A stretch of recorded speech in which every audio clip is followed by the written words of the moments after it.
Today, Governor Ron DeSantis announced his long-awaited pick to replace Senator Marco Rubio. DeSantis has chosen Florida Attorney General Ashley Moody to fill the Senate seat being vacated by Rubio, assuming Rubio is confirmed as Secretary of State.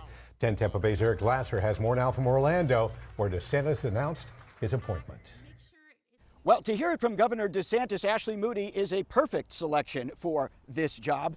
She is not only the Attorney General and very familiar with the issues that confront the state of Florida presently, but also expected to be a very loyal voice in the U.S. Senate when it comes to forwarding the Trump agenda. Your next United States Senator, Ashley Moody.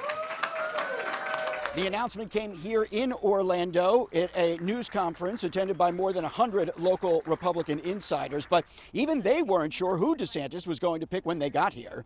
The selection of Ashley Moody was met with a roar of approval and applause.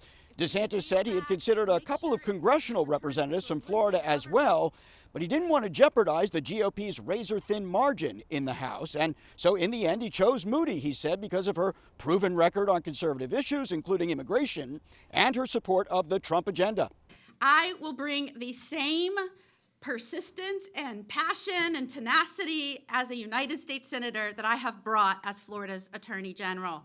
If you have worked with me and fought with me over the last 6 years, you know I don't think of this as a job. I think of it as a calling. Moody also pointed out she might be one of only a few, if any, who have now served in the judiciary as a judge here in Florida, in the executive branch as Florida's Attorney General, and will now be part of the legislature as well as the U.S. Senator from Florida. Today, she said, only half jokingly, that she might not enjoy her time in the Senate since there is, in her words, a lot of deadlock in Washington, but that she is all in on supporting President Trump's agenda. In fact, her final words to the crowd here today were, "America first. Let's get it done." Assuming that Moody does take the oath of office on January 20th, it will create a vacancy for the Attorney General position here in Florida.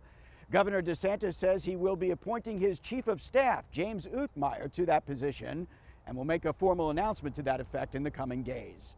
In Orlando, Eric Glasser, 10 Tampa Bay. And after being sworn in, Moody will serve as Florida Senator until a special election is held during the 2026 midterm. Whoever's elected at that point would finish out what would have been Rubio's term through 2028.